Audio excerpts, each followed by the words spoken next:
विचार रखती है अभी? ये जो फैक्टर 2 का मामला है, आप जानते हैं कि हिमाचल प्रदेश में फैक्टर 2 बीजेपी जब सरकार में थी, डबल इंजन की सरकार थी, तब भी लागू नहीं हुआ। क्योंकि हिमाचल में अभी जो है सरकार के जो चाहे बीजेपी के समय हो चाहे कांग्रेस के समय हो, इस आर्थिक हालात में नहीं है कि आप फैक्टर 2 को लगाए। फैक्टर 1 में बहुत सारे और चीज़ें मिलाकर एक रीजनेबल अमाउंट जो है आपको 4 लेन का या किसी भी जो गवर्नमेंट एक्विजिशन करती है उसमें दिया जा रहा है। तो अगर सरकार या प्रदेश की स्थिति हो तो फैक्टर 2 भी मिलना चाहिए। कानून में बना है उसका, परंतु कानून लागू तब किया जाता है सारी परिस्थितियों को देखकर। जब बीजेपी डबल इंजन की सरकार इसको लागू नहीं कर सकी, उनके समय भी बड़े आंदोलन हुए, तो आज कांग्रेस जो है सिंगल इंजन की सरकार में ये जो है शायद ये संभव नहीं हो पाएगा कि हम फैक्टर 2 को लागू करें। मैं माननीय मंत्री जी से बड़ी विनम्रता से कहना चाहूँगा कि ये प्रश्न बीजेपी से जुड़ा हुआ नहीं है या सिंगल या डबल इंजन से जुड़ा हुआ नहीं है, क्योंकि आज तो हिमाचल में बीजेपी की सरकार नहीं है, आपकी सरकार है। न्यायालय ने जो फैसला दिया वो आपके सरकार के टाइम दिया। जो अधिसूचना नोटिफिकेशन 1 अप्रैल 2015 को जो कि गैर कानूनी थी, असंवैधानिक थी, कोर्ट ने बड़ा साफ कहा, वो आपके समय की है।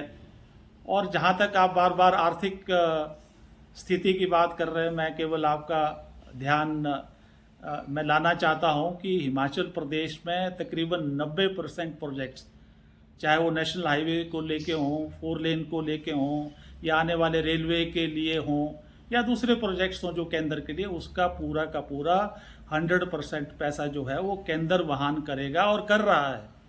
और 9% जो है आपको एडमिनिस्ट्रेटिव चार्जेस भी हिमाचल को मिलते हैं। तो ये पैसा आपके हिमाचल के लोगों के लिए है, हिमाचल की सरकार के लिए है। और जहाँ तक ये भी बात सही है कि स्टेट गवर्नमेंट्स को भी अपना अधिग्रहण करना पड़ता है, पर उसमें तकरीबन 10% से भी बहुत कम जो अधिग्रहण है वो स्टेट जो कामों के लिए, प्रोजेक्ट्स के लिए आप करते हैं। और बिल्कुल ठीक है, उसमें पैसा लगता है लेकिन बहुत कम है, और उसमें भी लोग जो है अपनी लैंड जो है वो गिफ्ट करते हैं। और दूसरा, अगर आप देखें कि भारतवर्ष में तकरीबन सारी स्टेट्स में जो भूमि अधिग्रहण कानून 2013 है, उसके हिसाब से जो भी उनको लाभ हैं, चाहे उसमें फैक्टर का लाभ है, उसमें मार्केट रेट का लाभ है, पुनर्वासन पुनर्स्थापना का लाभ है, वो सब जगह दे दिए गए हैं हिमाचल को छोड़ के। मंत्री महोदय जी को बताना चाहता हूँ, याद दिलाना चाहता हूँ कि मंत्री महोदय जी, ये कानून 2013 यूपीए द्वारा लाया गया, बहुत शानदार कानून है, लेकिन ये भी सच्चाई है कि इसको अगर पहली बार तार किया गया, तोड़ा गया 1 अप्रैल 2015 की जो अधिसूचना, जिसको कि उच्च न्यायालय ने अभी वैध, गैर कानूनी, असंवैधानिक जो है करार दिया गया, ये भी सच्चाई है। 10 साल से लोग कचहरियों में, कोर्ट्स में धक्के खा रहे हैं। अब मैं आपसे एक प्रश्न पूछना चाहता हूं, अगर ये गैर संवैधानिक अधिसूचना आपने नहीं लगाई होती तो क्या आज ये गवर्नमेंट एक्सचेकर पर जिस आर्थिक स्थिति की आप बात कर रहे हैं, जो टैक्स पेयर का मनी है, वो इस तरह से बर्बाद होता?